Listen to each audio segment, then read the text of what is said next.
might be 50 years old. So panel, it's all up to you guys. If a business is starting or has existed, what social media accounts do they need for their business? And to kick it off, Jamie, what do you think? Well, I think the most important thing is for the business to assess what social media they think they can maintain on a very regular basis. So some businesses have a lot of great visual content, so that might lead them to Instagram. Others may not have a lot of great visual content, and they may be more word-based, and so you might want to think about Twitter. You should have an account. I always encourage businesses to at least own the account on every single social media platform, even if you don't use it and it's just inactive. But I think what I would say to you is think about your business, think about how you can best communicate your business and communicate your brand to your customers. And that's probably the social media channel that you want to use most often. But the biggest thing is that you have to be able to commit to succeeding on that social media channel. Thanks so much, Jamie. Adrian, Rick, what do you guys think? Yeah, I'd add that I would also look to see where your prospects are. Where are your customers? If you're more B2B, then LinkedIn is definitely where you want to be. If you're going after like a Gen Z, then you might need a TikTok account. So I think it just depends on where your target market is and being on those platforms. And also with what content you have to display, like Jamie mentioned. But I definitely would take into account where your customers and your prospects are. Perfect, thank you. Rick, what do you think? Can you weigh in on all this? Yeah, I think I would start with Facebook. That's probably the social media platform that most folks are aware of. Probably start there and then start looking at Instagram. But I certainly agree with both Jamie and Adrian. It really depends on your clientele and what type of demographic you're looking to target. And then I would also give the advice of taking a look at some of your competitors in the marketplace and see where they have a big social media following. And that would kind of help you see what platforms seem to work best for your industry. Awesome, awesome. I like that approach. Jeff, what would you say? You know, I think they pretty much covered it. You know, social media has become more than just the content you put out. Now it has implications on website ranking with SEO and how your site gets discovered with user ratings and things of that nature. So, you know, you know, not to beat a dead horse, but I mean, you know, I think that the three panelists in terms of Jamie, Adrian, and Rick already said it best. You know, Facebook is the 500-pound gorilla in the room, so you have to be on there. I think Jamie said it best when even if you're not going to be performing it, to own those accounts. We like to say, we like to take a page from Yoda's book with social media. There's do or do not. There is no try. Don't go into social media and say, I'm going to try this out. I'm going to see if I don't, because it's going to hurt you, because you're going to have this group of individuals, whether it's small or large, that are going to be depending on that. And if you don't commit to it, and if you don't set those goals and the expectations of what you're going to achieve with it, you're better left off just not even doing it. And that in and of itself is going to be a big mountain you're not going to be able to climb over. Awesome. Thanks, Jeff. Thanks for the insight. Sarah, any additional thoughts? You'd think because I'm last, I'd have nothing to say, but I've never not had anything to say in my whole life. So I'll be a good caboose.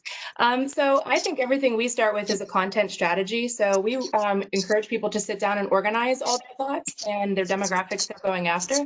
And then maybe you're breaking up your different platforms that you're using based on a service or a product that could be very different. So many of our clients have many divisions or departments, and they don't necessarily share a demographic. Each division between all the divisions or departments. So we may have one department that is really like into Instagram, and we may have another one that is like, you know, they're really out there selling and connecting and trying to make a national presence. So we're pushing them toward LinkedIn because you're going to be able to really, like, of course, build out your network there of other professionals and just get to know companies and do research before you're engaging with them. So LinkedIn would be great for your sales team if you have a big sales team. Small business or like just straight up selling some products, like we love Instagram for that. There's so many great Instagram is such a great tool if you just have a shopping cart and you just want to press like one thing you're doing. Or if you're really small and you're going to be personable with your audience, then Instagram's the way to go. And Facebook, lots of content, lots of algorithm changes. You got to be willing to like know what's going on there, and that could be tough. Even buying ads within Facebook could be really, really difficult. It seems easy, but once you get into it, there's like a lot of different things that change all the time. So that's where I would suggest partnering with an agency or somebody that can help walk you through that, at least train you how to do that. That'll pay off in the end for sure. And then I guess Twitter, I don't know. There's places for Twitter, so you have to find your way there, but I don't know if it's my favorite platform. So I think what I'm hearing from from all of you guys, and thank you so much. Those are really awesome, perfect answers. And I like how you guys really took a holistic approach around each of the platforms and the way that they can be used. I think what I'm hearing from all of you is it really depends, right, about what the business is and what the direction is and where they're going. And so I'm hoping that we'll kind of unpack that a little bit as we dig more into social media. And Jeff, on one note that you made, is it something you even want to do? And I think that's where we're going to get into a lot of content and brand identity, as well as content marketing later through this webinar. So stay tuned, guys. Those questions are coming, and we'll unpack each of those as best we can. So thank you, and we'll move on to the next question. I find that I don't have time to keep up with my social media while trying to run my business. What can I do, and where should I start? Rick and Jamie, what are some of your thoughts on this? Well, Levi, I think I would start with looking at the different tools that are out there, or partnering with a local agency to help manage it if you don't have the time to invest in running your own, social media platform. There's a lot of tools out there, or you can even do it yourself, where you're scheduling your post in advance. So it's not something that you're continuously doing, out throughout the day or throughout the week, but it's something that you can kind of set it and, come back every week or every couple weeks and make tweaks to those posts. Certainly want to make sure that your stuff's industry specific, but also very relevant in regards to your own business that you're running as well, and not having everything out there being generic.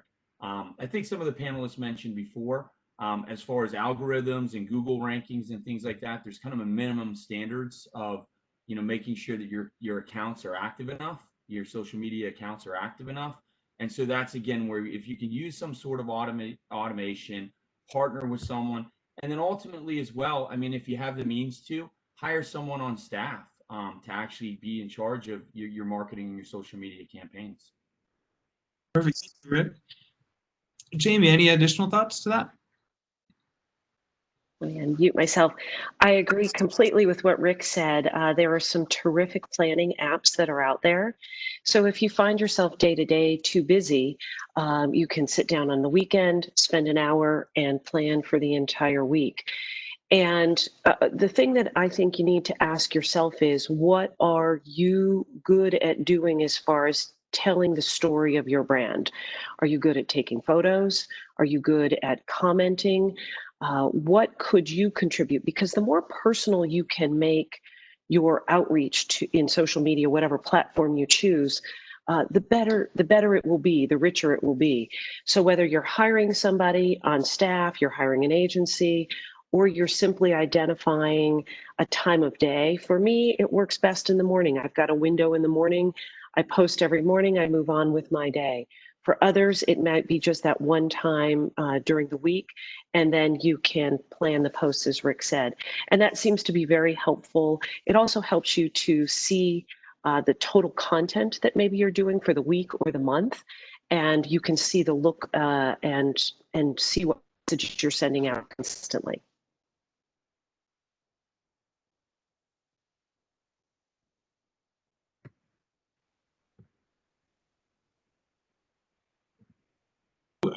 Find new ways. The person who's trying to find new ways, just to follow up with what we were just discussing, new customers through social media efforts, what do you suggest if they've seen, for example, this person was seeing promotions like reposting or like to receive a coupon or entered into a drawing? How successful are these, and where do you think that it makes sense for a business to be using these tactics, Jamie? Yeah, I think that these are very helpful, but they shouldn't be your overall strategy. I'm a big believer in quality over quantity and trying to reach out to, just as you would in a small business, the majority of your clients are coming from a smaller geographic area. Typically you're going to find, depending on your sales and what you're doing, you're going to have a small group of people that are supporting your business. Hopefully it's a large group of people, but I think it's important to get your message out there. I think that these promotions do work. I've seen them, like my post, like someone else's post, add a name. But I really find that if you're strategic about what you're doing, whether it be promotions or ads through social media, that's probably a stronger way to do it. And then you might attract the people that are really interested in your product.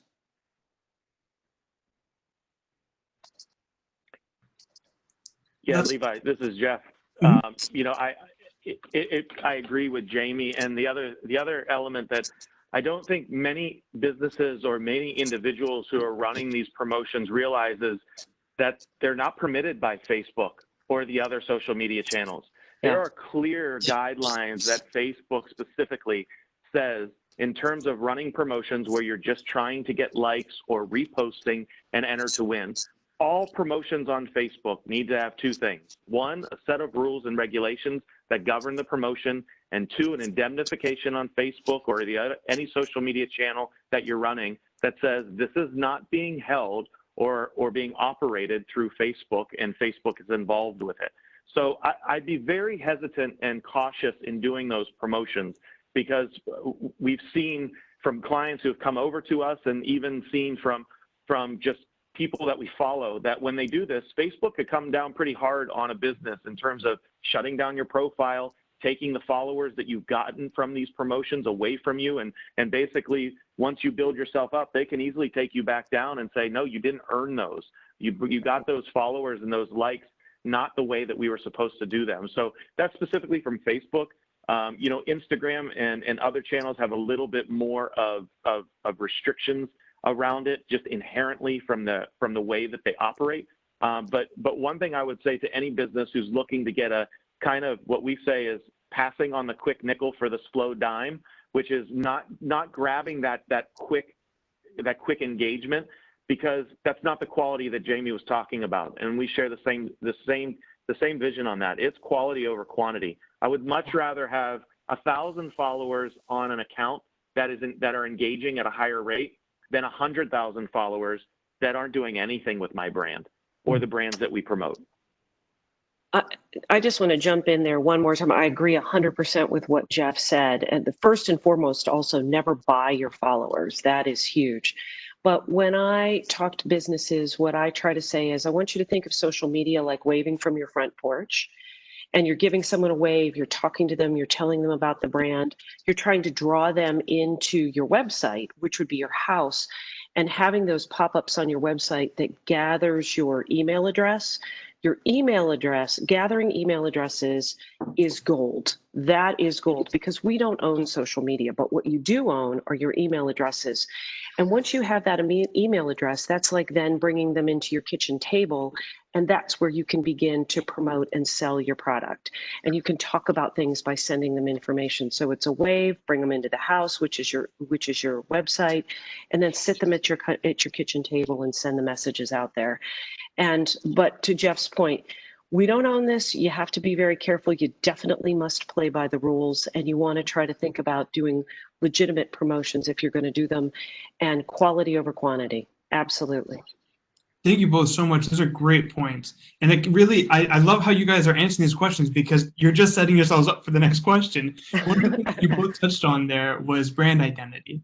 And I know, Jamie, that you, and I know, Adrian, that you work with this a lot. So I wanted to ask you both. This company is looking to create an Instagram page for their business. They have many great opportunities to take pictures of products. So they've got all the content, right? That's all lined up. They have a content strategy. But what we run into a lot is matching their Instagram aesthetic and brand identity to their actual business. Adrian, I'll start with you. Jamie, I'll give you a minute to think and rest after those last couple questions that we fired at you really fast.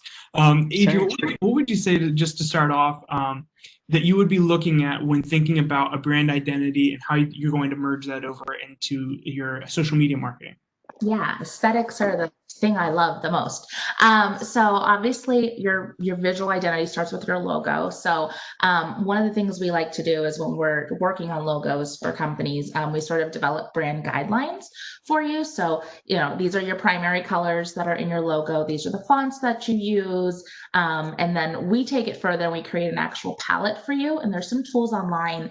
I can probably pull those up for you, Levi, and send them if you want to send them out to people, where you can sort of put in your Pantone colors and then it'll spit out other combinations with some complementary colors. So you just have a little more to work with. Traditionally, your logo only has 1 or 2 colors in it. And then we also like to just focus on like what patterns, what textures go with it. But it's also just knowing like what is the personality of your brand. For Clever, we wanted to be really fun and colorful and bright. That's just our personality is also as well. But if you're doing something like a B2B roofing, it might be a little bit grittier and it might be a little more tougher. If you're in healthcare, it's probably a little more warm and fuzzy, a little more personal. So I think it's figuring out your personality, expanding it into like a palette of colors, which is awesome to do. And then also looking at what those visuals should be that speak to your brand. So, Jamie, I guess when we're merging this over to Instagram, because I know this is where, Jamie, you've seen a lot of success and you've done some really awesome work in the past. How does that translate then, that brand identity Adrian's talking about developing, into the Instagram aesthetic that we hear about so much, but I feel like a lot of times becomes a buzzword? Yeah, no, I agree. First of all, I agree with everything that Adrian said.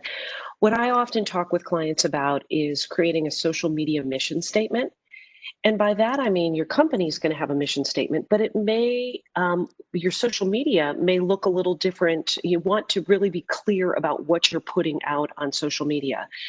And I always say to folks too, to think of yourself more like an editor of a magazine. I think sometimes people think, oh, I'm going to post today, I don't know what to post tomorrow, and they're thinking sort of randomly and they're not thinking collectively. And if you think about Instagram or you think about other social, often you're pulling up an entire grid. And so when I pull up a grid, I should be able to easily know what that company does. I should be able to see what type of story they're telling, and it should be very clear to me visually on Instagram. As well as the others. I think if you have that social media mission statement for each of the different platforms that you're choosing, then that really makes sure that you're sending out the right message, either visually or in written form. Awesome. Thank you both so much. I think you guys, again, are reading my mind, because it leads right into exactly another question. And this is a question that we get here at the center all of the time.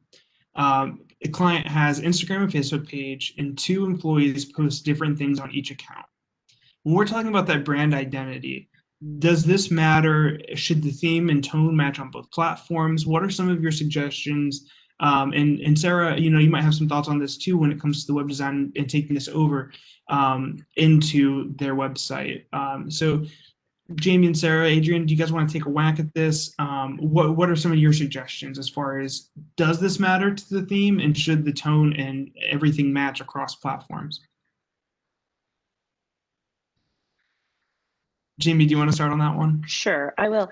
So on one account that I work for, there's 2 of us working on it. And I think the thing is just to make sure that there's coordination and good communication as far as the content that you're putting out there. We tend to, for the one client, like to have different photos or slightly different comments. They're generally the same, but it also makes things look just a little bit different. But there is nothing, you can also do it that you have one person putting it out on both. But there should be at least good communication and making sure that your objectives are the same and that the language is the same on both. The employees need to be in sync. Adrian, how would you recommend that carrying over? I know you guys do a lot of print media work as well. How does that carry over from the brand identity, starting with the brand and logo, carrying into how they're posting and how they're in sync and making sense of communicating the same messages into their social media on different channels, but also into print media and the marketing they're doing face to face? Yeah, I think consistency is key in your brand identity as much as you can. It's always fun to do some one-off things and some things that are different, but when you see an Apple commercial, it always sort of looks like Apple, and it is the clean, very fresh, very streamlined. So people can start to associate visual identities with brands, and so I think consistency is key. I do think Facebook has a little, you don't look at your Facebook post as a collective like you do on Instagram, like Jamie mentioned. So I think you do have more opportunities for one-offs there. And then when you get into things like Instagram stories, which is a whole nother area, you can do some of those more one-off things. But especially if you're on a tight budget and tight staff, I think consistency is key. Awesome, thank you. And Sarah, what would you say? I know you work a lot with that bridge between social media and web. What are some of your thoughts as far as that brand identity, consistent messaging, et cetera? Yeah, so I guess what I have to offer would be just making sure that the person that is doing the posting is qualified to do it and they're into it. They like enjoy doing it too. So specifically with like an Instagram, it's very personal. And so if they don't understand it or don't have a personal account themselves, they're likely just been trained by someone in your organization and they're just like putting it out because they have to put it out. And that's really a personal platform. So you might want to make sure that the person matches the platform they're managing. Also, back to that content strategy, for social media, you kind of need that to say, okay, what is the goal of these posts? What are the posts we're putting out? What are the goals for each one? Are we just spreading awareness with this post? Or do we have an event coming up? Or are we just pushing sales? So if you can identify like 3 maybe goals that you always come back to as to why you're posting, this way your team can make sure that, hey, I like this. I might want to share this other post or put it on my story or do something. But does it come back to those 3 points, similar to what Jamie was saying about creating that mission statement? Does it come back to that? And if it doesn't, then maybe, that will help guide them. The key messaging is important too. That's going to carry from website to print to any of your social media posts. Or what's your key messaging? Again, back to goals. That should be related to your goals. What are you selling? What is your identity? What do you want people to remember about that post? What makes it special to them? So I guess you just kind of have to start with that strategy, make sure your team's falling in brand guidelines and key messaging, set a goal for your posts. They should always fall back on those 3 things or that mission statement. And then if you're running a campaign, then that makes it easy. Make sure all your posts are, kind of pushing people in that direction. And that should link up with your social media. When people get to your website, they should see the same campaign listed. If you send a mail out and they go to one of your social media or website, it should all be available to them there as well. Perfect. Thank you guys so much. I think those are some great answers. And guys, the next question is pretty loaded. So Jeff and Jamie, what do you think? If people want to increase their customer engagement on social media, what are some good strategies to do this? And I know we're limited on time, and this could in and of itself be its own thing, but I think this is a question that we all get quite a bit. So just so that we can keep it concentrated, Jeff, what's your go-to strategy for increasing customer engagement on social media? Listening. Social media, I think many people forget that social media is the one part of your marketing strategy that's a dialogue. It's not a monologue. It's not content that you're pushing out like on TV or radio or print that you just push out there and you can't get a response back immediately.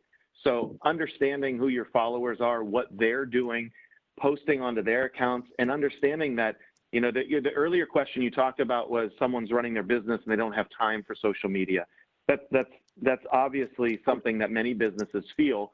But like, I'm not an accountant, so we have financial people who run our books and help us with our billing. It's okay to know your limitations, but when it comes to social media and engaging and growing your following, it really is about listening and adapting on the fly. A lot of individuals go back to what Oreo did during the Super Bowl at New Orleans when the lights went out. That spontaneous element that they connected with and that they capitalized on is something that you have to be listening to and be able to be flexible. I agree with all the panelists, and I know we're all going to sound like broken records because we all agree with everybody. But they're right. I mean, the information that these 5 panelists are giving today alongside me is valuable. And, I think from that standpoint, if I was going to add something to increase the engagement, is understanding that this is a medium that you need to listen to and respond to effectively. Awesome. Thank you, Jeff. Jamie, what do you think? You're kind of the queen of Instagram in the room, as it were. I know I'll be very quick, because the big thing that I believe in is engagement, not necessarily the numbers, but the quality of engagement. And as a communication instructor at YSU, to me, it comes down to great communication. And the big thing that you want to do is you just want to be real. You want to put your real voice out there, and you want to connect with people. I've connected with people all over the world. I've traveled all over the world because I've had conversations. I've direct messaged people. And so it's putting that real content out there. And we all agree with everybody. I agree with what Jeff just said. I agree with what Sarah just said. It's informing, educating, and entertaining. But I think if you put what you truly feel passionate about out there, then you're going to have great engagement. And if it's not you, and you've assigned that job to someone else, as Jeff just said, you got to make sure that they love your brand as much as you do, because they're selling it. They're talking to people. They care about you, and they should care about you and your brand, not just going through the motions. Awesome. Thank you so much. And that was a great way to kind of put it all together, I think. You put the cherry on top when saying it's the caring part, right? How they're interacting through social media. I kind of want to glaze past the next one to dig into some of the nitty gritty, because as a finance guy, I guess I have to play devil's advocate and be that guy in the room. I'm always looking at numbers from social media, and your guys' work with social media and trying to help people engage and communicate their story, their brand, and who they are as a business to their customers. What analytics should they be focusing on, and what maybe shouldn't they be focusing on as they're trying to quantify, like, are we connecting? Are we communicating directly to our customer? Any thoughts on that, Jamie? Yeah, I still believe engagement. And I think that I know, particularly for Instagram, there's some nice analytics if you have a business account, that you can start to see what images really resonated. And it also helps you to develop the content. I mean, you can look back and say, "Ooh, this post did really well," and then that can help you to realize, how many comments you got on it. But really pay attention to those analytics, whether they be through Facebook or Instagram. Maybe look at it monthly. Maybe look at more often, and just try to adjust your messaging if necessary. Gotcha. Thank you so much. I think that's a very clear way to kind of start making those small tweaks, right, for small businesses, because as you guys said, it's a dialogue, not a monologue. And I think that really leads into the other part of this, which is we're trying to drive customers somewhere, right? We're trying to drive our relationship via social media and digital platforms somewhere. Rick, what maybe would be one of your suggestions on how to use call to actions via platforms like LinkedIn or on Facebook or Instagram in order to start that conversation and drive customers somewhere?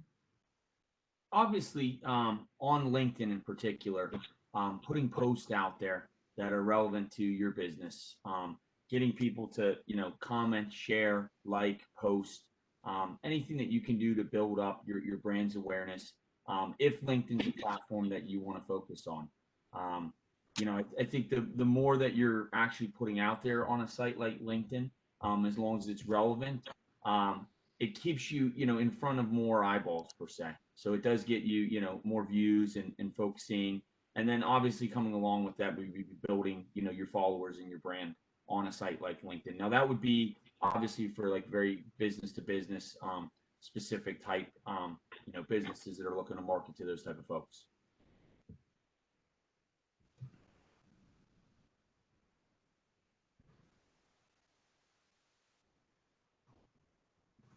Rick, I think we may have lost your audio. But thank you so much. I totally agree with that, what you were saying about making sure that the platform matches with the type of client you're going after, and using those call to actions to address them in a genuine way. With that, we have a question from the audience that I'd like to pose to you guys. As far as the social media platforms you were discussing earlier, and this goes back to our earlier conversation in social media. I believe, Jamie, you mentioned it, right? Rick, you might have mentioned it. What were some of those platforms you would suggest people who are looking to automatically upload posts or schedule posts that businesses might use?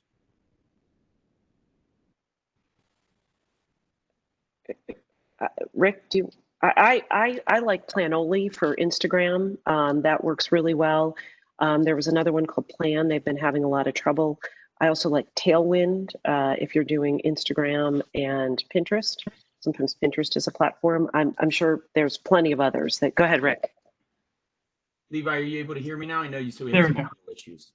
I would actually, I'm a big fan of referrals. So I would talk to other business owners that and see what they're using and ask them for a referral versus maybe trying to do the research on your own. There are a lot of companies that do it. And the things that I think you would look for would be one that would be ease of use, that it's easy and very user friendly and has a good interface. And then the other one I would say is one that has good customer service and things like that if you had questions and you needed help kind of learning the tool or the software, because it's a lot like these platforms. It takes time to kind of learn the interface and then be able to use them. And when you're using some type of an automation platform as well to do posting and things like that and kind of manage these campaigns with you, that's really what I would recommend is asking some other folks, then seeing what type of software they're using. Awesome. Thank you both so much. Mhm. We're going to dig into another bear of a topic when it comes to marketing in today's world. We're going to dig into website development for a little bit. And again, if you have questions, please throw them in the chat, throw them in the Q&A. We'll try to address them just like that question throughout the presentation, but also we'll keep some for the end as well. So digging into website development. This is, again, another one of those things that comes up so often with our clients. We found that we have great success on social media, but we don't have a lot of traffic on our website where customers can order our products. How can we better integrate social media and our website? Sarah, any thoughts on that? Yeah, I have a couple thoughts on that. So this is, like you said, this is another one of those topics that could truly be its own kind of webinar. But I will briefly just touch on a couple. I'm going to keep beating the drum of the content strategy. It might be in every single answer I have. Some type of strategy, some type of organization up front before you're getting involved in things will help weed out a lot of these issues ahead of time. So if you have a content strategy, then you're going to be identifying like those calls to action when people do transfer over to your website or over to your shopping cart. And so if you're having a hard time, like where maybe people aren't ordering once they get there, you could be dealing with just the way the website was developed. Maybe that could be an issue, or you need to go in the back end and clean up some things, or have your web development company do that. If it's like the pages are loading slow or the shopping cart process is really clunky and it's like 18 clicks to get a purchase, people are going to leave. That you kind of lost that moment. And if they're simply not clicking on your ads or your posts and like your analytics are coming back and people just aren't even engaging on those, then obviously I think that's kind of like your social media content strategy. You need to work on that. Like start there. It's not necessarily going to be your website that's failing you. It's going to be that the ads aren't working or what you're putting out there is not necessarily what people are interested in right now, or you're missing the demo completely. There's going to be problems in that ad. If your analytics are showing that they're coming to your website and then they're leaving right away, are those two things adding up? What you're putting out here, is that the same thing that they're getting when they get there? And we talked a little bit about brand and consistency among all of them. You see people leave websites because an ad was developed in this really cool platform and had all these colors and filters, and then they get to this website and it's really old, or it totally doesn't have that branding at all, and it feels a little sketchy, and people will just bounce because there's so much competition, they can go somewhere else. So having that consistency will help with that. But again, you don't even look at the social media side. Is that side broken? Or is it when people get to your website, they're leaving? You may have some issues there to analyze. And so this is a follow-up question. Jeff and Sarah, I'd really like to see what you guys think about this. This is something that comes up all the time, almost within the same breath as how do we get our social and our website to work. Company starts with like a Wix website. They did it for free. It was a quick and dirty. It's the entrepreneurial like sandbox, right? working, maybe that's where the website's failing. You know, a lot of times I'm by no means a web expert, but I can look at it and tell the client, hey, your website just isn't a business website. Jeff, let's start with you. What do you think as far as, you know, what do they do next? Well, first of all, they should pop a bottle of champagne and congratulate themselves that they are at that point, because that is a great feeling to have for an organization when you outgrow something where you started and you're moving on. So that's a great feeling to have. And it can also be very scary, especially on the website, because look, that's, as Jamie was saying, that's your front door. That's someone walking into your home and seeing what you're all about. So it has to be buttoned up. You know, the question before about having success on social media and not driving traffic to the website, then use those social media channels that are there that have product placement and opportunities to shop and buy. Leverage that and help grow that area there. But when we start talking about growing a website and coming into a much bigger version and outgrowing a Wix or Squarespace or something along those lines, it is vital. It is truly vital that you take it just like you would any other business area and find somebody who can help develop it for you, a schematic and a flow, and understanding how your users are using your website, how to better design it so that they have a better user experience and that they can get what they want and get out. The biggest thing about websites right now is that we're seeing a huge shift into how websites are being developed. What was first started as websites being a source of information and finding out about a company, and that's how people got there. They wanted to know their story and what they sold and how long they've been in business. Now it's moving towards, I have a specific problem and I need a specific solution from someone who's going to take care of that. And once they find that, then they start digging into the who, what, where. So you have to think differently when you're developing a website and moving from a Wix.com over to a WordPress platform or a custom coded site, especially when you have e-commerce involved. That throws a whole different monkey wrench into the grand scheme of things. And it's really not something that you should take on by yourself. Bite the bullet and find an affordable, efficient, most importantly, a knowledgeable team member or group that can help you design what you need. Because there are a lot of organizations that will give you stuff that you really actually don't need. And there are a lot of free plugins that'll help be cost effective as well. Awesome. Thank you so much, Jeff. There's a lot there for us to unpack over the next couple of slides in that response. And that was great. Sarah, any additional thoughts, things that you'd recommend looking at? I really agree with everything Jeff said. I mean, I will just sort of like reflect my own thoughts here, but like it is time to hire the professionals. It is really good news that you have come this far, because sometimes a Wix site will kill companies. And so if you've made it this far and you've actually outgrown your Wix site, then your site is probably not your best salesperson for you now. That's a good indicator that your social media, or your sales team, or your personal interactions are actually pushing your business forward. So you're either leaving a lot of sales on the table by not having an efficient website currently, and you're going to see a lot of growth when you do update that website and get it to a place, or you may not be in a position that you actually need that elaborate of a website. And so you just evaluate, yeah, we need to clean it up. It should be better, but we're rocking without it. So don't spend $20,000 on a website when you've already been growing your business without it. So that's sort of just an extra angle there. I would say, yeah, you definitely need some professional to step in at this point. If you are decided that, you need to, there's growth available there and you're going to jump into it. Because they're going to help you put all of the things together, talk to you about what's been working. And then how much do we want to share? Okay, do people want to get right to it and make that sale, or does your audience need warmed up a little bit with it about us and, a little video or something? So let them work for you. Let a team or a firm come in and help you with that. And, there's plenty of referrals, especially if you're in the, Youngstown, Cleveland, Pittsburgh area. Ask somebody, for referrals. I mean, there's obviously great firms right here on this call, but just ask for referrals and then start with those to get proposals and go from there. Don't wait any longer. Yeah, Keep going. Yeah, honestly, what Sarah said is I totally agree with that last point about referrals. I say if anybody from Youngstown wanted to make a lot of money, they should write a book and call it "I Got a Guy" or "I Got a Girl." And then and it's like, oh, I need plumbing. Oh, I got the perfect person for you. Oh, I got the perfect person for you. Like there are referrals out there that people, especially in our area, which I love and why I think all of us love being here. It's a communal aspect that you want to help other people. I mean, we want to see everybody succeed in this area. And I couldn't agree more with Sarah. Referrals are huge. I mean, ask somebody who they're using. If you see a site that you like, say, hey, who did this? And go from there. Awesome. Thank you both so much. And I think that really plays into some more of the things we're going to talk about with websites, right? And how they really work. When do you need to make the jump? When does it make sense to take that next step? For example, in this question, my business depends on custom orders.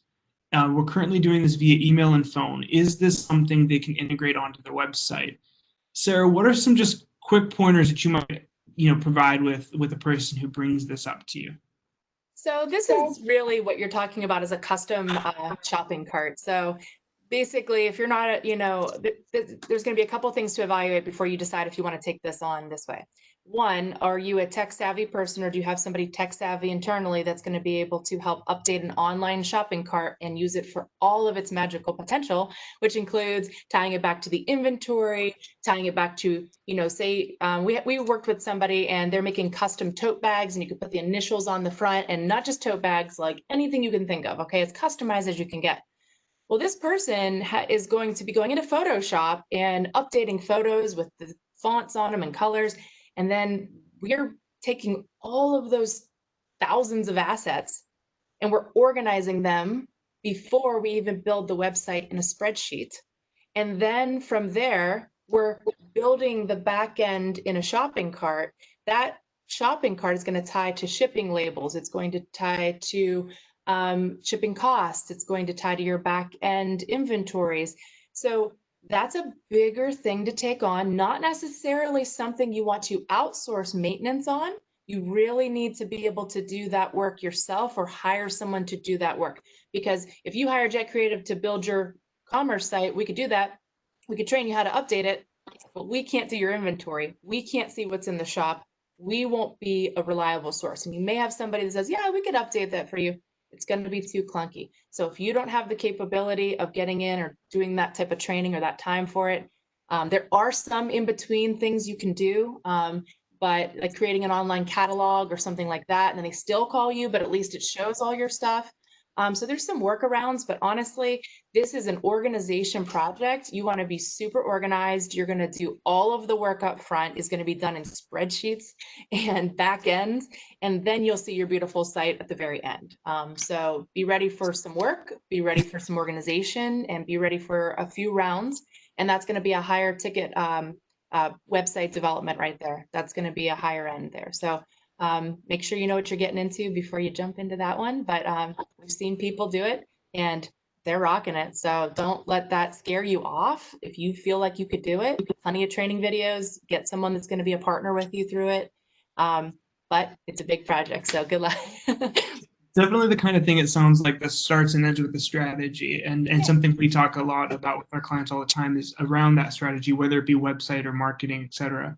And I guess that leads me into another question, because this is something too that we see pop up so much with web development. Jeff, what are some of your thoughts on SEO and what it is? Can you kind of unpack that for us? And it's a big hot button issue, but in like 2 minutes, are you able to kind of give us a brief review of how that works?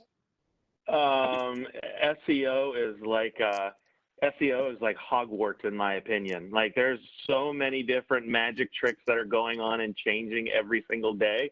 Like, you have to keep up with it. So in essence, SEO is the organic way that any search engine discovers your website and serves it up to someone who's searching for the content that you provide or what you offer. And it's the simplest terms. And so to do that, there are algorithms and geniuses from around the search engines come up with these ways to monitor and rank websites based off of their content and serve them up in an organic format based off of the relevancy to what someone is searching. And it's done and changed constantly. And no one knows exactly how it works or what the weight is on those different algorithms that go into it, but they give us certain features and benefits on the site that we can manage to help with that to help make sure that the site is coming up and is relevant to certain search terms. Now, old school train of thought was keywords. If I had these keywords and let's say I was a chocolate manufacturer and I put chocolate everywhere on my website, the word chocolate, I was going to come up. Well, Google figured it out and said, well, wait a minute, that's not it. And COVID-19 is actually an even better example because everybody was starting to put coronavirus and COVID-19 on websites to gain traffic. But this SEO approach is how you categorize everything on your site and make it easy for Google to crawl, or any search engine to crawl your site and to serve it up to people who are looking for it. This has taken kind of a downturn trend over the past couple of years. And right now we're seeing it start to gain momentum again. The amount of exposure and the amount of emphasis being placed on SEO right now on websites is really starting to feel like it's getting back to about 5 or 6 years ago when it was like really hot and heavy, and that was, that was the buzz marketing term that every agency or every person was talking about. So that's basically SEO, and there are tips and there are tricks to circumnavigate SEO with Google AdWords, with content on social media, with backlinks and alt tags, but it's a science. In essence, it really does take someone who understands it. It is way above my knowledge of how to go through a website and do SEO. We have people on our team who handle it because that's what they do and that's what they specialize in. But it really is something that takes a devoted amount of time on a daily and weekly basis to make sure that your site is actually optimized for individuals trying to search for it. I mean, it's a loaded question. I don't even know if I don't even know if I scratch the surface about how important it is or what it actually can do. I defer, obviously to Sarah and I'd love to hear her standpoint on it and the other panelists, because this is, I think, a really pivotal moment right now for websites to really get back to embracing what SEO is and what it can do for search, especially with companies now abandoning Facebook ads and Facebook's, because really Facebook's a search engine, in my opinion. I don't even think it's a social media site. It really is a data center and a search engine, and Pinterest as well. So those elements are starting to be stifled and to be censored with different rules and regulations and posts. That SEO on your website is going to be another driving force that's going to play a key role moving forward. And Sarah, I want to ask, what your kind of thoughts are on that as well. I guess let me ask you guys both another question on top of that. Where do you see the point in which a small business should be trying to do some of their own SEO, some of their own website things, and then when should they really be making the jump to say, this is me? Is it the 5 free keywords that Wix gives you, or is it, okay, now I need to really be looking at all of my backlinks and so forth on my website? I'll give Jeff a quick break and then I'll let him jump in, but just everything he was mentioning on that other one, it's just such a big world of SEO. If you're going to jump into the SEO world and you have a company that's like, hey, we're going to start doing, getting into this, should we hire someone? Should we do it internally? If you're going to do it internally, get certified, hire someone and then get them certified. Maybe through HubSpot is one of the best places. Obviously, they're dominating the market with their training tools, their resources, everything that you're going to need to develop a marketing plan internally, which may be a different position than the person that you're hiring to actually implement on a HubSpot certified situation. So maybe we could touch on that later, that there's different positions within an organization. Your marketing manager may not necessarily be the person that's doing all the HubSpot certification posts and everything. And then vice versa, the person that you hire for that may not be able to put a whole company plan together for you for marketing. But get certified if you're going to do it internally, hire somebody, dedicate time and resources. That costs money. So look at the valuation of your return on investment, what you're trying to get out of this, and if this is your best, vehicle to jump into.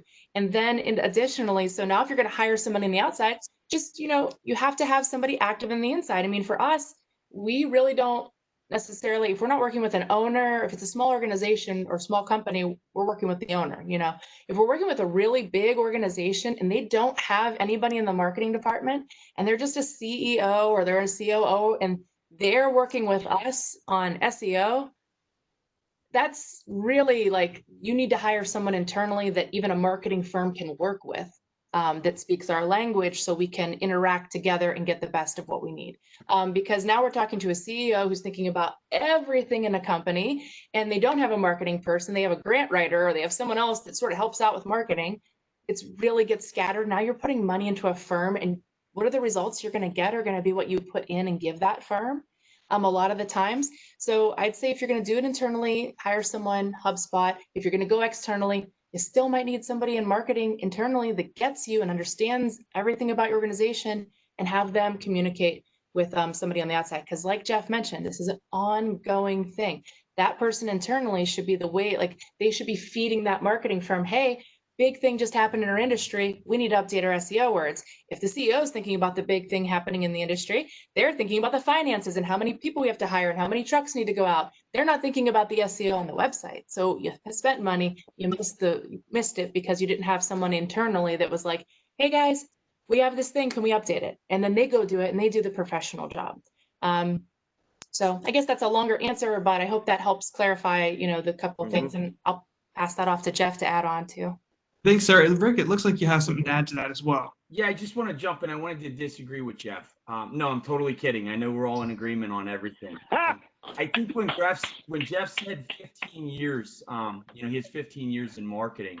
If he's saying that he's not doing the SEO, and he's got folks that specialize it at his firm, that's probably a message to all the entrepreneurs out there as well, that you really should partner with someone for SEO. And my thing with partnering with someone for SEO would be, just look at someone who's going to give you transparent, maybe showing how much time they're investing on the back end data with SEO. There's a lot of reporting that can be offered out there. And at the end of the day, you just want to see the efforts that a firm's putting in. And a lot of companies really hide what they're doing with small businesses. And the ones that are transparent and truthful and don't make false promises are the ones that you really want to look for when you're partnering with someone for SEO. And I just think what Jeff said there, actually, I was kidding around with him, but I think it is really telling that someone that's a 15-year professional isn't trying to do his own SEO. So I think that speaks volumes. Awesome. Thank you so much, Rick. Jeff, any final thoughts before we move on to call to actions? No, I think we touched upon it. I mean, we could spend, just like all these topics, we could spend a lot of time on it, but it is, I mean, when Google makes a change to their algorithm, it's a lot that goes into going through every single page, every single picture, every single piece of content, and updating it. So, I can't stress enough the importance of what SEO is going to mean to your website moving forward. And there are plugins and there are apps that will help in guiding you. Don't be overwhelmed by it, because there's help out there. But when it happens, you got to outsource it. And the transparency thing, honestly, Rick, I agree with you. I mean, there are companies out there who they should be ashamed of themselves, who are charging SEO rates upwards just for SEO about $5-6 grand a month to manage SEO. And they're doing it under the auspices of, I got a sucker who doesn't know what I'm talking about or doing, and they're not going to check. There's ways you can check. You can do an SEO audit very easily on Google. You can run and crawl your website and see exactly where you rank. And there are free tools out there that can help you and keep them in check, because it is very important that transparency exists. Awesome.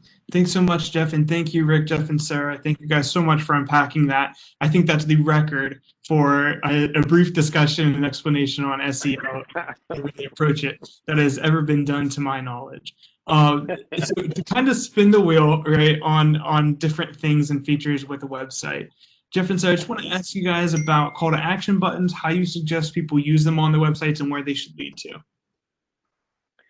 Yeah, so this is something that we're very passionate about, and almost very micromanaging about, because your website has to have ease of use for individuals if they want to contact you.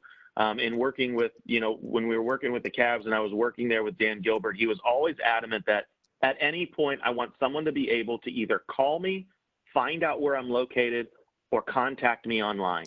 Those three things have to be in your main menu, in your header, in your footer, And calls to action when you're talking about searching inventory, donating, or buying online, think of your website as inventory. Evaluating where you could put your own banner ads, your own interstitials that have these calls to action. Because your website is not just for content, it's also for conversion. And those conversions you can test and do A/B testing as to what works and what doesn't. But action buttons and calls to action on the website are definitely key, but I would say the most important thing would be making sure that at any page when someone is, that you give them a way to contact you via email or online, call you, or find out where you're located at all times. Awesome, thanks. Sarah, what other things would you suggest? So yeah, for the call, so there's so many strategies surrounding this, and I think Jeff just touched on several of them. But just like a basic strategy is like as soon as people get to your homepage, they need to, what are the next thing they do? You don't want to lose them as soon as they get there. So you have to think, have you already educated the people visiting your website somewhere else? Does anybody have a like Mophie or like PowerPack? Jeff, you're not muted. Sorry. So if you've already sold them on your product outside of your website and you've done this whole campaign on Facebook or this whole campaign on Instagram, they're ready to go. When they get to your website, they're not like, oh, let me read about them. Let me look around. Let me see this. They're like, I'm ready to buy. As soon as they get there, they should be able to buy. If you're putting so much effort in there, when they get to your website, it's ready to go. Yes, the other information should be there for them if they want to look around, but mostly lead them through straight to the sale as soon as they get there. If you could get people to not scroll to the bottom of your homepage and close a sale, you've done the best you can do, and you've done a really good job. So and also, as you enter a website, there should be a clear call to action straight away. And then as they begin to scroll, just a half a scroll down, there should be another call to action for the most priority thing on your website. Don't put calls to action to just learn more. If you're actually ready to sell to them, it should say shop now. Okay, just get right to it if you know that they don't need to learn more beforehand. And I think that's just the advice I would give. And it's okay to pair up a button too, 2 buttons. You see this a lot with different types of supplements and products and, even like hair and makeup, things like that. It'll say learn more. It'll say ready to buy. Check in with your people. It's okay to have 2 calls to action right next to each other and just let people get out as soon as they can. So well, I think on there. We're transitioning now into strategy and sales and a little bit out of website development. But if I could, offer what I'm hearing just as a recap of both sections, it sounds like what you guys are saying is, like in marketing, the rule number 1, it's really just understanding your customer, right? And knowing what they want and what they're looking for, and then matching it to these technical things we're talking about and how we're using call to actions, brand identity, a brand path, and then a clear strategy for helping them get to where they want to be, right? Do they want to make the sale? Do they want to purchase something at that point? Are we making a sale of that? Or are we going to look at maybe some other opportunities that they're interested in? So as we dig into a little bit more of the strategy and sales now, so we've moved out of the digital world and now we're kind of in the flesh, suit to suit, hand-to-hand marketing that we talk about so much in classical marketing, and that's really still so important to marketing in today's world, especially when it comes to business and to business. I want to slowly bridge out of the digital world and into the physical. So the first question we have on this is, how can I track my sales in correlation to social media marketing efforts? How do I know it's worth it? For example, we get the question a lot of times where, especially a business that's been successful in person for years, is either trying to make the transition online, or a business is growing and they're making the transition offline to person-to-person, business-to-business sales. Jeff, what do you think? What are some ideas on how to track sales in correlation to social media, and how do they know when it's worth it and how it's worth it? I really like the fact of unique URLs, of URLs having, whether it's a slug at the end or just another URL that you use solely for branding in a particular area, whether it's not even just social media, but newspaper and television and more traditional areas where people can find you. That really helps in solidifying that the individual who got to that page only got to that page from the efforts that you put on social media or elsewhere. There's no other way that, because you can hide that page so no one else can discover it. That's a really basic and easy way to start leveraging and measuring where the traffic is coming from. Now, Google Analytics has a host of tools that can help show that for you, but we found that there are hiccups in there, that they're not 100% accurate, and that they can't really identify what post it came from or what image that it was on Instagram or maybe in the bio link that you have. So using your URL structure and having unique URLs for what you're setting out there is a very easy and foolproof way that you can truly measure how much the post and the content is driving sales and working for your website. Awesome. Thank you so much. Sarah, what would you say as far as, I know you do a lot, Sarah, with the social media integration, and we talked about that in one of our seminars. What are some things you would recommend? Tracking and also pivoting, right? As Jeff mentioned, as we're getting the information in, people are coming from this unique URL, people are coming in from these different campaigns. How would you recommend pivoting and looking at that as far as relationship to sales? Oh. Keep saying my mute button works, but it's not working. Okay. So yeah, that's what I was going to suggest. Exactly what Jeff said about, how are you tracking? It's just one of the foolproof ways, and it really helps you can compare campaign ads and things like that. So if you put out like one ad and then you put out another, and then you have like a, unique URL for each one, you're going to know which one did better, and it's going to be super easy to tell. So I think that's important. I also think, so yeah, once you put something out on Facebook, you've done a lot of work to even put that post out there, and then you did a lot of work to get a unique URL and have them get there. So you've done a lot of work already. The work's done. Just making sure that it translates onto the message that they receive when they get there is just important. So the content on the landing page or, the unique URL should be exactly what they expect it to be, and it should drive them directly to the next thing. If you are a nonprofit and you put a post out about an event, and then you get them to the landing page and you want them to buy tickets, then you should have them buy tickets right there. Click the button, buy my tickets now. You've already done the work. So this kind of goes back to a previous question. You've done the work. Don't bore them now with all the details. Just get them to do the thing. They're ready to take action. And then give them a little exit route. I want to learn more. Let them learn more if they need to. So I think that, yeah, you just want to make sure that the content on your website is going to have that call to action straight away for them. Most of the work's being done before people get to your website now. So that would be my concise answer, if I can offer one of those for once. Thanks, Sarah. Thanks, Jeff. So now we're going to kind of blast a little bit, a next step out of digital. Rick, here's a question for you. A company offers monthly promotions, and they found that their client base uses email for the most of their communication. What is one of the best strategies that you guys use for email blasts, and what are some basics that people should be thinking about when they're thinking about starting to use email blasts in their marketing? Well, I think first of all, it was either Adrian or Jamie much earlier in the presentation mentioned capturing emails and having that information. And the word I like to use is nurturing customers and clients and trying to keep them for a lifetime. So getting that information, whether it's them following you on social media or you getting their email or their phone number and their contact info, and then storing it so that you can do this strategy that you're talking about, Levi.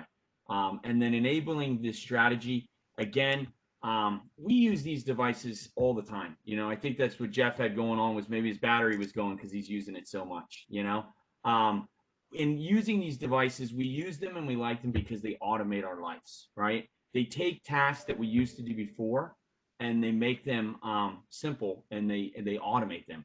And so again, with this email marketing, I've worked with business owners who are trying to do this as a manual process, and they're working off of Excel spreadsheets and trying to send offers and communication out. Again, I would highly recommend here finding a tool, a software, a firm, someone to help to automate this task so that it's something that you can set up and then have it work for you. So an example of this would be when a client is new to your company, gathering their birthday or their anniversary or whatever it might be. Okay. And then once you gather that information and you input it, now the software would automate that and send it out and wish people a happy birthday with maybe a special offer or promotion for their birthday. And so it makes you come across that you're really on top of working with each and every one of your customers and remembering important events in their life, but it's something that you're using a tool to automate it. So that would kind of be my feedback there. Oh,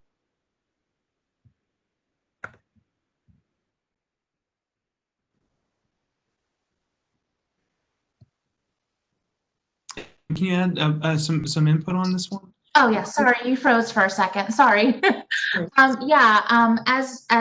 Rick mentioned with the automation, I would also think through. So say you're sending out an email blast about all of your products, you can automate all of your follow-up as well. So think through what that process and that funnel might look like. Sometimes they call it a drip campaign. So if I'm a company and I have 5 divisions and I'm going to send everybody something about all 5 divisions, and you click on division 1, then you're going to get the next email in that series. Focus on what you click on. So really think through that strategy of, what you're trying to sell, and then providing the right follow-up content for that, and just auto enrolling those people in the things that they're interested in. So that way they're not going to be hitting the trash can button on your emails. Perfect. Thank you so much. Really tying in that element of being real, right? I think there's a national marketer, and one of my favorite things that he said is the most human company wins, right? It's all about who is being a real person and using their company to show, hey, we're not just some massive computer that spits out a product. We're really here to cater to customers. Hey, Which kind of leads one more thing there. Sorry, just to add that, because you just jogged one more thought right there, which is obviously this works much better when people opt in. If you have someone who opts into your email or into text messages marketing, that's gonna give you somebody who wants to get that message or that offer. So just keep it in mind. I mean, everybody uses in their own personal life different companies where you get emails from them and you're just absolutely not interested, and then it does become a nuisance. And then there's companies that you do business with frequently that when you get their email, you're kind of looking forward to it because you're constantly buying from them. I like that point that you brought up, really making sure that they're opting in, that they're making the first step to identifying your company as a worthy thing in their inbox, especially in a day and age when our inboxes are constantly full. I think my current count is 27,756. And just knowing that, and knowing that customers are focused on, I don't need this whole inbox of unread messages, but how do we really engage and drive positive feedback from our customers? I really like that point, Rick. Thank you for bringing that up. And thank you, Adrian, for that input as well. Rick, here's another question for you. My business is highly influenced by customer relations and referrals. I want to improve the way I reach out to clients and keep tabs on what stage of a project or sale I might be in with them. Is there a system or strategies you suggest? And to piggyback on this, I've got another question that just came in about a company that is in the business-to-business service industry, and they're looking to move into a new city, but they have no brand recognition there. So just some ideas on penetration strategies and how they might, let me see, there we go. What are some of your thoughts on that? So for the first question, I think it's just that you got to keep a consistent message, logo, tagline, call to action, using the same logo across your local listing profiles, your websites, your social media, etc.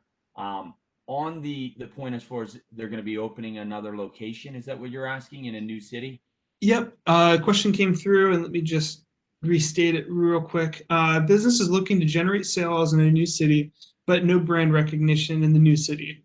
They're looking for any tips on penetrating strategy to a new location for a business-to-business service industry? I would honestly go with, it's going to take some while to show up organically there. So, SEO would be a tough route to crack quickly, right? So I think one of the ways there on just that ad hoc question there would be, I'd look at doing Google AdWords, partnering with someone to do like a Google AdWord campaign. because you're buying the space and you're kind of renting it for a short period of time versus owning it and really spending a lot of time to show up there. So if they're looking for immediate results in another city, one of the fastest and most effective ways to do that would actually be going through like a Google AdWord campaign. And then they're not going to be quote unquote like penalized because they wouldn't have a lot of content or relevant information across the internet because they're new to that city. And so that's where really paying for placement and paying for location would make a lot of sense. And that's probably the route that I would steer that person. Thanks, Rick. Sarah, do you have some input? Yeah, I just wanted to add, I loved that approach because I think that that's what a lot of people are looking for right now is more that digital. How do I get there? So I'm going to offer a little bit more of a holistic or organic approach because we are such a relationship firm and basically 95% of our sales come from relationships. I think like, you know, if you're going to open in another city, go visit the city, spend time there, join a Rotary Club or a Kiwanis Club or some of their, you know, local efforts. Find out what some of their nonprofits are, volunteer there. If this is a second location and it's further away, whoever's going to be managing that location, have them maybe putting together a schedule of visiting businesses, like spending time in that community and understanding the heartbeat of it. And then you'll do well with business to business. Because that's going to play back to what you put in those digital ads. It's going to play back to your strategy there. You may be using different messaging or, you know, you may be doing different sales tactics. It'll even help you know how to hire staff for that area and what to expect. So if you can get involved and really saturate it in that community, then even if that takes a month to go somewhere and do that, that's sort of like a sacrifice that would be worth it to understand better the connections there and then build your plan and marketing off of that for that specific city. I guess if it's just straight up e-commerce, you know, I guess that's easy, but then that's not really the question. You're saying if you're moving to another city. So I'd say get to know the place and your efforts will go much, much further. And people are people. I mean, Youngstown, we think we're the only ones that connect people. That's everywhere. I mean, I've traveled, I've met people in other states and they're like, oh, I got to hook you up with this. Now we have clients like on the other side of the country because I met someone in an airport. Like, you know, people are still willing to connect and just, yeah, go there, learn about it. Awesome. Thank you so much, Sarah. Yeah. Jeff, did you have something you want to? Yeah. First, I want to apologize to Sarah and all of you. I thought I was on mute. I guess I'm having the same mute problem. So always make sure your phone's charged when you're doing this, I guess. I just wanted to make sure you didn't like yell something embarrassing out and everyone heard it. So I was trying to help you out. No, I appreciate it because I heard it and you go, oh, because I stepped away. So I appreciate it greatly, but I apologize for that. No, I when it comes to B2B, relationships are absolutely key, like Sarah said. But even though you're going to a different city, the connections that you have wherever you are, even if it's not in Youngstown, you know, if you're a part of the Better Business Bureau, ask the Better Business Bureau to set you up with the Better Business Bureau there, and maybe hold a conference or an impromptu session about the topic and offering your expertise and introducing yourself to those businesses. And also go on LinkedIn. I mean, you could go on LinkedIn and see who is connected to who, and ask that first connection of yours that, hey, I noticed you're connected to Adrian and Jamie, and I really want to talk with them about getting into the market because I think I can help them. Would you mind making that introduction? Put yourself out there and use those tools before you start looking at a huge, massive marketing campaign that you're really going into a market that you don't really know until you understand it the way that Sarah said to. So, you know, the Google AdWords, I think, is also a really, really nice tie-in to getting your message out there and not allowing, you know, the time that SEO would take to develop. It's a really, really useful tool for that quick fix. Awesome. Thank you, Rick, Sarah, and Jeff. I think these are all really great points and really good. I think all of the strategies almost, you know, work in line with each other, as well as being different strategies, you know, that piece and parts of could apply to different businesses. Again, just to reiterate, we are getting around like the 1:30 mark, and I want to respect all of our attendees' times and all of our panelists' times. So if you'd like to start entering some Q&As, we have one more major category to go through in some of our questions. So we'll keep going, but as they come up, we'll definitely field those questions. So please, if you'd like to, if you're in the attendee audience and you have a burning question, please throw it in the Q&A or chat and we'll pose it to the panel as soon as we can. Adrian, I know you work with a lot more print material. And so this is something that comes up a lot, especially in certain types of businesses, right? When they're working in the B2B, when it's a sales team. And we talked a little bit about calls to action.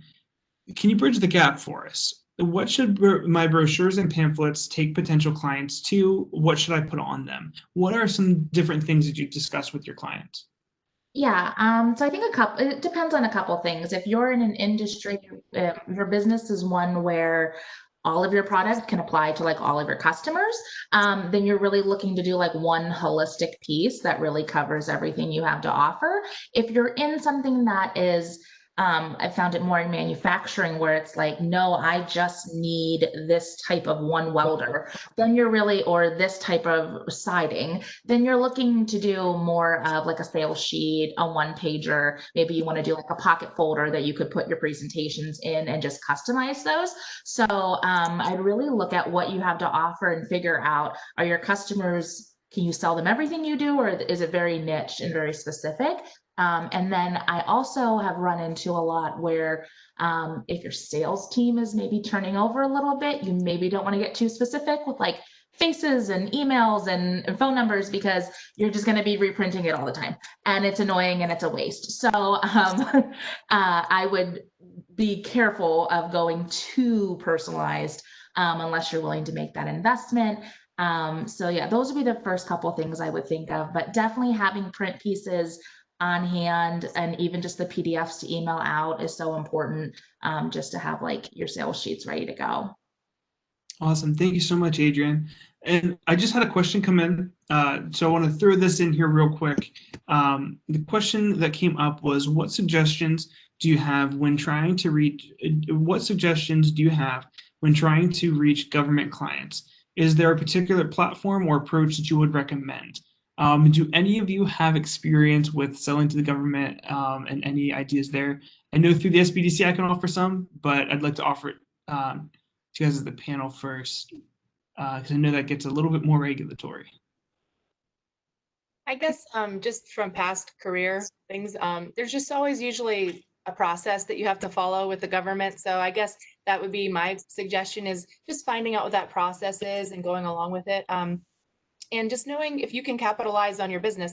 Emily and I are a women-owned firm, so there's a lot of government contracts out there that we would be able to apply for if we wanted to work within a government capacity that we would have, a shot at before someone else. There's also many minority grants out there as well. So just some attempts by the government to even the playing field a bit. And so take advantage of them, but also it's just process. If you do anything with nonprofits, there's like grant writing is very similar to how somebody would then market or work with the government. If you want to just advertise to them, that you're going to be looking at acquiring mailing lists, email lists, creating maybe ads that are showing up within, politics, or just figuring out what area they'd be most interested in, then advertising there. But that would be the only thing I would suggest. There's a process, and sometimes you could be wasting a lot of money if you don't follow their process, and it never gets through to them. So. Thanks so much, Sarah.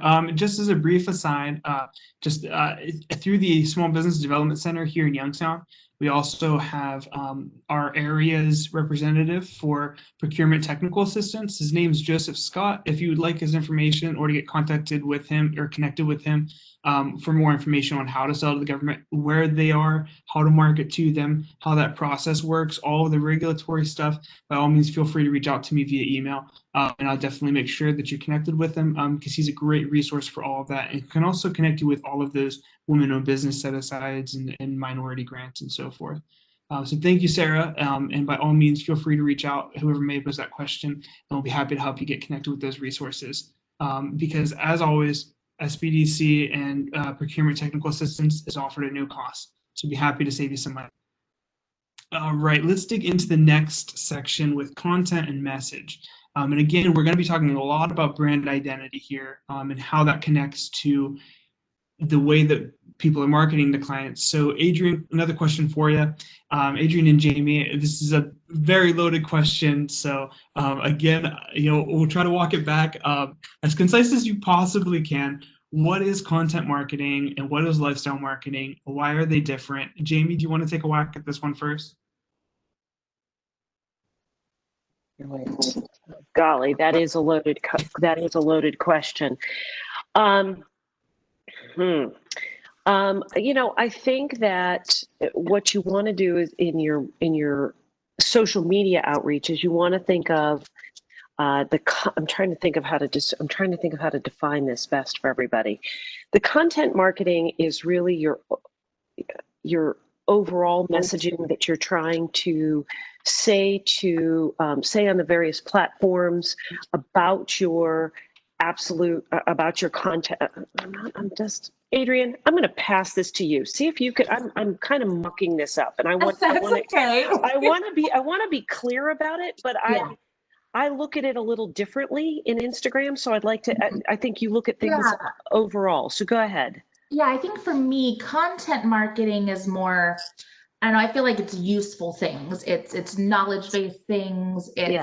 It's tips, it's tricks, it's, you have this machine, here's how you keep it clean. Or here's the signs that this thing's wearing down. Or if you're, Panera and you're sending out, here's what seasonal things we're making, and here's how you can do this stuff at home. To me, content is more useful things, whereas lifestyle to me is more aspirational. Like I want to be like Joanna Gaines. And so I like her aesthetic. I like what she represents. I want to be like her, and so if I buy a Magnolia product, that is me being like her.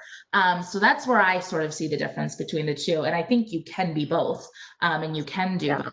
But I don't really know if lifestyle, I feel like content marketing can go across any brand and everyone should do it. I don't know if lifestyle applies to every company as much.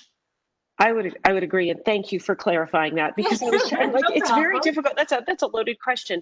I always try to say that your content should inform, educate, and entertain. And I think Sarah was kind of touching base on three things. And I think that particularly content tends to be more informational and educational, and lifestyle a little bit more entertaining. And so you want to try to have a balance, but content marketing can go across. Content marketing is a broader term of putting that content or that quality about your business out there. Lifestyle can tend to be a little bit more of the touchy-feely. One of the questions I get often is, can I bring my family into my social? You want to think about what your brand is and how your lifestyle or the warm and fuzzies associate with your actual brand. I think that clarifies it, I hope. Definitely. And I like the approach that both of you took with that. It is a very loaded question. So thank you guys for tackling that. And so playing into that content marketing and lifestyle marketing. And again, you're going to see I'm skipping a few questions. There's many more questions. And I want to make sure that we're fielding, of course, all attendees, your questions in the chat and the Q&A. Please feel free to keep entering those. We'll make sure that those get shuffled to the top. But especially the ones that we hear a lot here at the SBDC as we're working with clients. And this one here, kind of, again, bridging off of that content lifestyle marketing question. And Jeff, I'd like to know just kind of what you think about this. This is a question we get all the time, changing demographics, right? Clients for years have been 60s over, and now they're starting to see younger customers. They're not seeing as much of that crowd that they have been talking to. Jeff and Adrian, I'd love to know what you guys think about how do we connect with those clients? One of the things, we hear this a lot. I think all of us on this panel have heard from someone that says, well, my customers 60 plus, they're not using social media.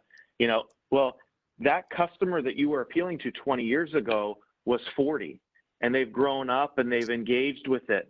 They have to understand that just because the age demographic of your customer is in a particular time frame or a particular zone doesn't mean that they stay in that zone. They're going to outgrow it, and the individuals who are going to fill that space are coming up.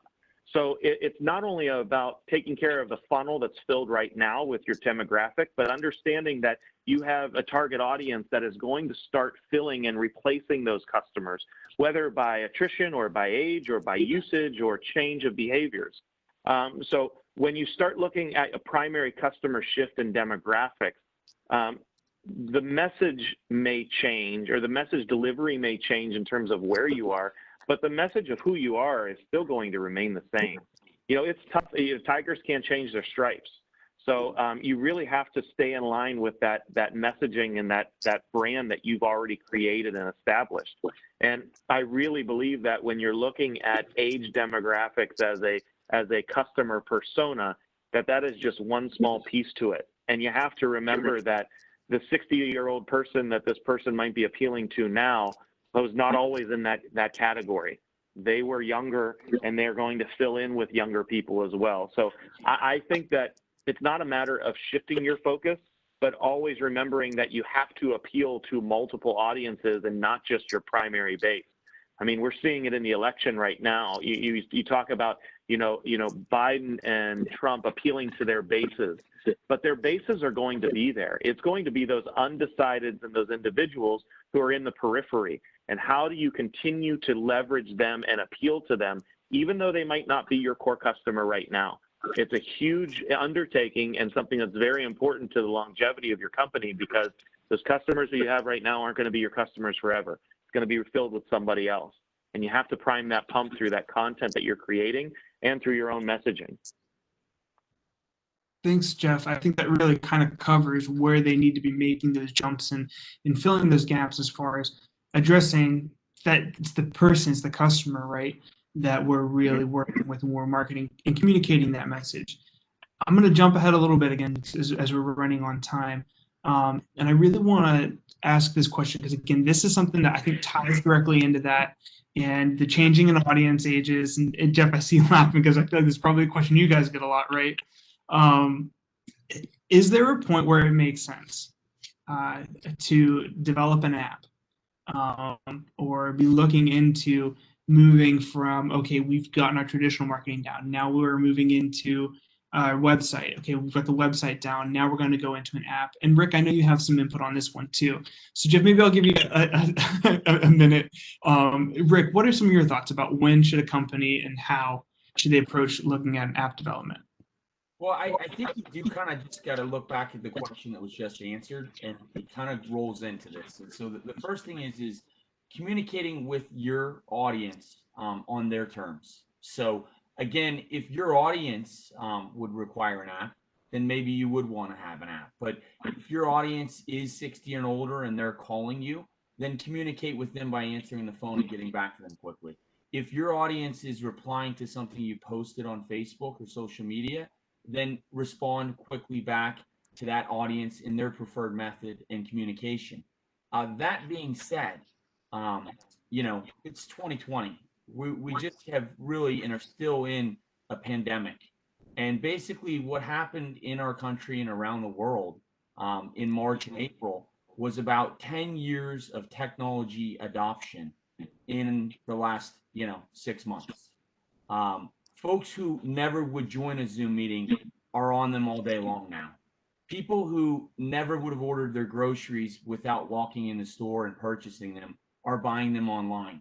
And you're seeing consumers' habits changing and doing those kind of things, and then really the new normal, to sound cliche, right? Where they're changing maybe some of their buying patterns.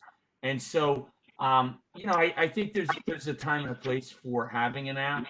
But I think it really depends on the business and then their their target demographic and their clients, and if there's necessarily a need for it. But I would certainly say that what the pandemic has proven is that if Jeff's hearing from folks that most of our clients are 60 and older and they're not using social media, that's not as true as much as it was 6 months ago, And so I think that's the point I'd really like to nail home here is that as humans, we have to embrace change and move quickly because that's what successful firms are doing. Awesome. Thank you, Rick. Any thoughts on that, Jeff, and when or how maybe a company should bridge that gap? And this is a question that everybody kind of flocks to is I want an app. I want an app. It's kind of like the new pair of tennis shoes that come out, or the new style that's in right now that everybody wants to get it, or handbag that everybody wants to have it to show it. Whenever someone comes to us and starts talking about an app, we do two things. the first thing we do is we have them pull out their phone and go through their weekly recap on their own device and show us what apps that they use, and then compare it to the number of apps that they have on their phone. And that right there is a conversation starter that happens because they realize that in order to have an app, there has to be a very devout following and need that someone is going to need it consistently. That you've reached this critical point where someone is willing to let you in, as to continue what Jamie said about the house. When you get an app, you're letting someone into your personal private bedroom. Like your phone is your most personal device. And if you're putting someone on that phone and downloading that app, there's a relationship there that requires it. And so that really kind of puts the perspective into the app development as whether or not it's needed or not, because a lot of it is just infatuation by saying you have an app. But the second thing we tell them is, are you ready to become a technology company?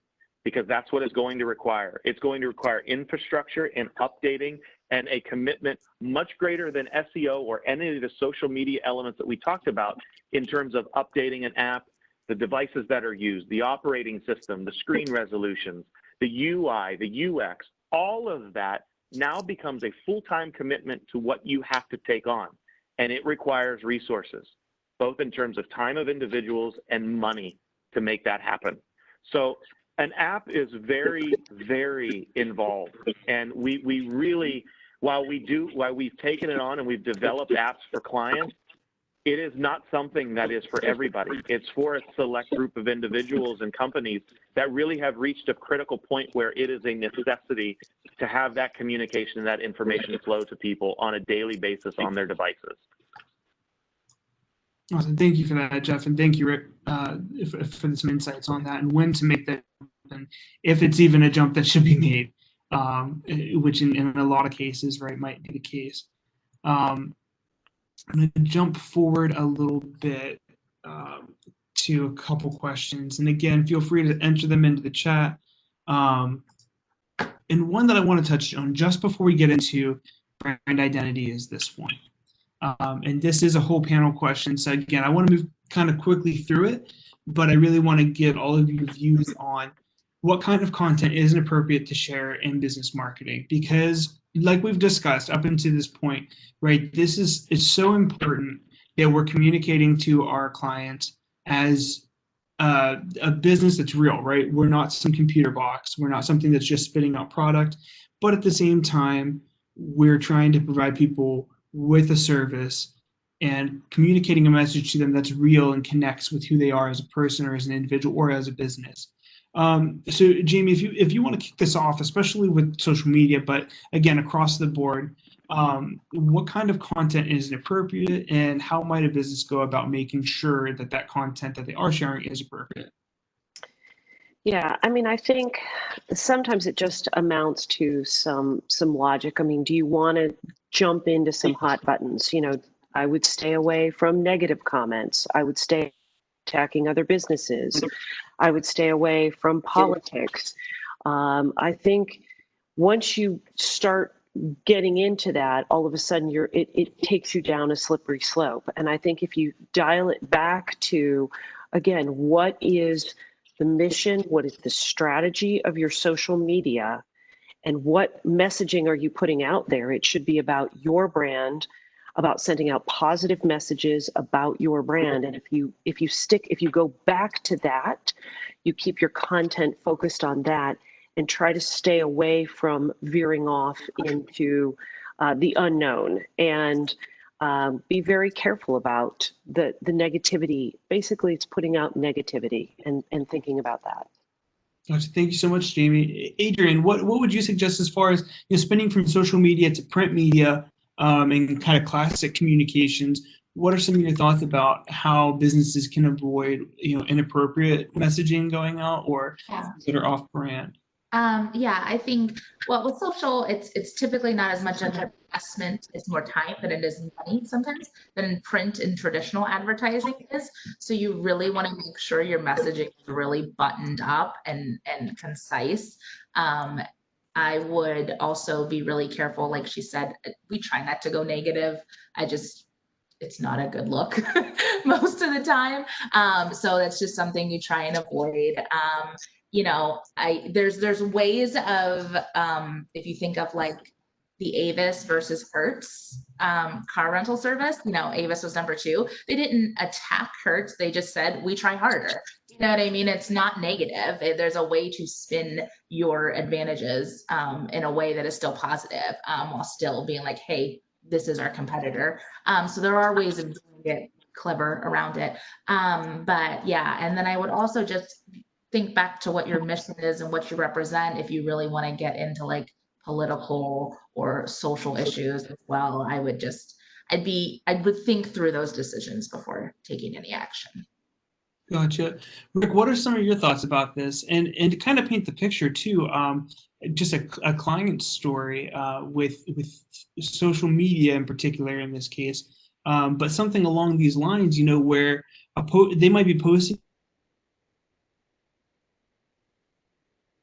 on a platform, but it might not necessarily hit back home to their brand and what their business is. So what are some thoughts as far as how do we align whoever it might be posting in the company with what the company should be posting about? Any thoughts on that, Rick?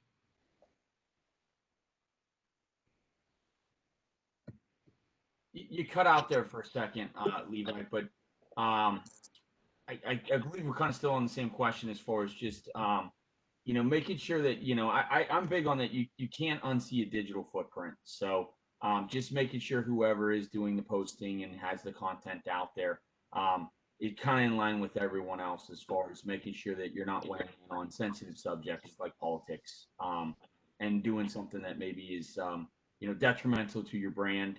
We've all seen stories across the country where someone posts something on social media and it's very harmful to their corporation or their company. You see that with some national brands where that's happened. So I would just make sure that you have checks and balances internally, that whoever is actually doing that kind of stuff is working with the team or other people within the organization. May, even if it's a bigger company, want to make sure that human resources is involved, because your brand is something that a lot of firms are building up for the entire time that they're in existence. And if you damage that brand, sometimes you can't repair it. Definitely. Thank you, Rick. Jeff, any additional thoughts on that? I love the HR comment that Rick just made. I think that's something that's very overlooked, a social media policy in company, that if you're going to identify yourself with the company as an employee or a team member, that there is a disclaimer on everybody's page that just says the comments and opinions are not reflective of said company. It kind of indemnifies the company, in case, not indemnifies it, but it puts a little gap there that we're not approving of this, we're not condoning it. We don't, if this comes out, it's grounds for removal if you have a social media policy to keep everybody in check. For our standpoint, getting back to the appropriate content to share, Sarah mentioned something like this earlier, and what we have is our own 80-20 rule for content management, where we break it down with 40% of the content is educational, 40% of the content is entertaining or engagement, and 20% is promotional. So they always fall within those categories. Nothing really strays outside of that. So we always fall back on that to make sure that if there is a moment of hesitation or a moment of impulse where you want to share something and you don't know whether it's right or not, you have that baseline kind of moral compass of what we're intending to do for this brand that we always go back to. Awesome. Thank you. Sarah, any final thoughts on content and what we've been talking about with this? Yeah, I just want to reflect a couple of things like what Jamie mentioned about just like, knowing, your content strategy and exactly what you're meant to be talking about. You want to always stick to what you know. I also want to say that, sometimes it's really, this is just a truth. It starts at the top of companies and it starts with the leadership of that organization. And it starts with that policy that you're putting in place that Jeff mentioned and Rick mentioned.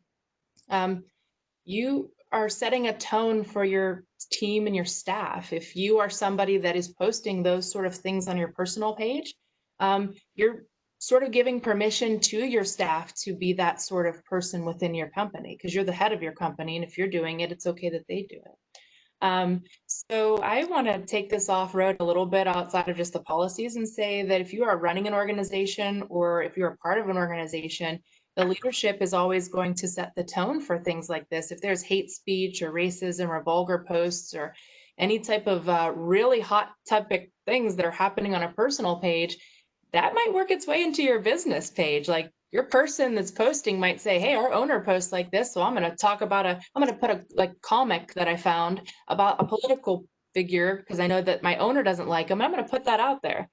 That could hurt your company. So, I mean, you're setting that tone on a personal human level in your organization and what you're like allowing to tolerate. And so you might see that come through in your marketing, and you're really giving permission to your staff to act that way or work it into your personal, like your marketing for your business by doing it personally. So we've actually seen this a lot. We've seen clients come to us and, you know, they want a campaign, and then we look at the owner of the company and we're like, we can't help you. We actually can't be hired by you. We can't help you.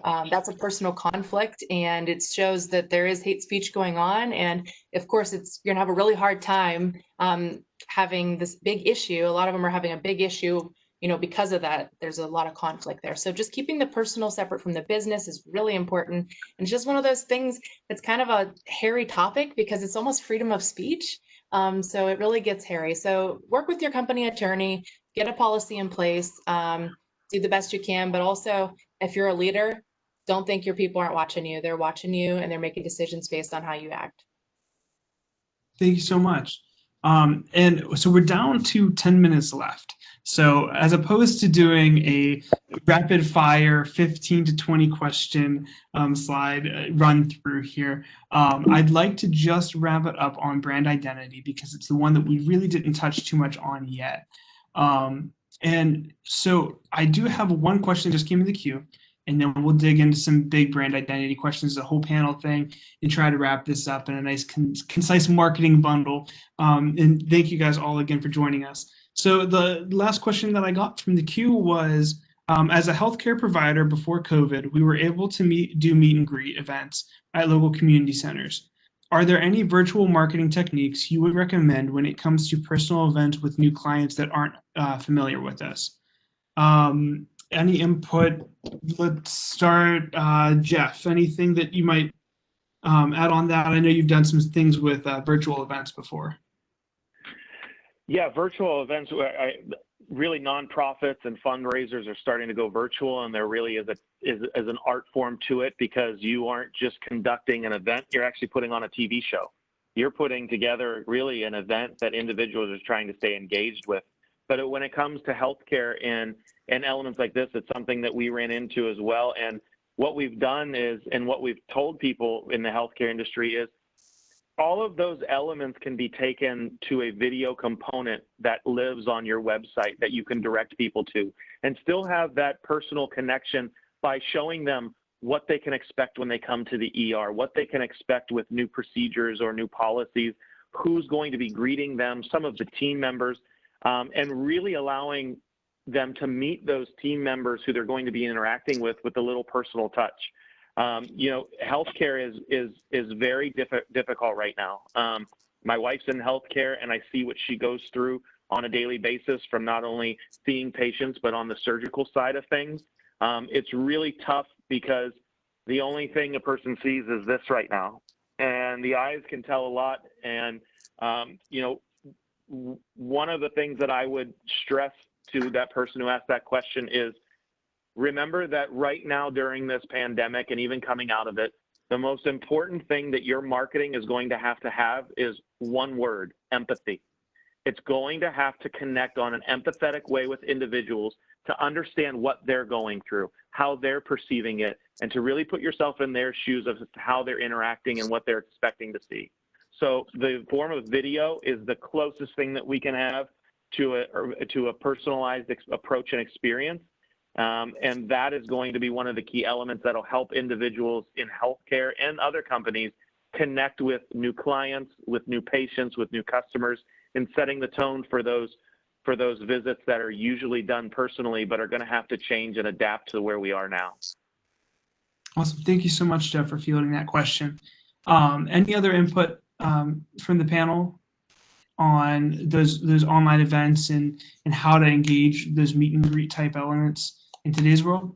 Hey, Levi, I would just jump in and say, obviously, like telehealth, telemedicine really has just grown at a very rapid pace since March.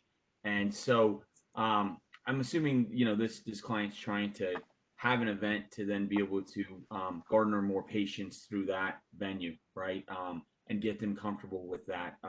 And they're not having events in person. So again, just try to cater to your audience. If your audience wants to see, the doctor or the physician in person, then you're offering in-person visits. But if the patients feel more comfortable with the visit from their home, then offer, some type of telehealth or telemedicine. I have seen some firms do really well, in that industry, whether it be physical therapy and different types of physicians, optometrists, over the last couple months.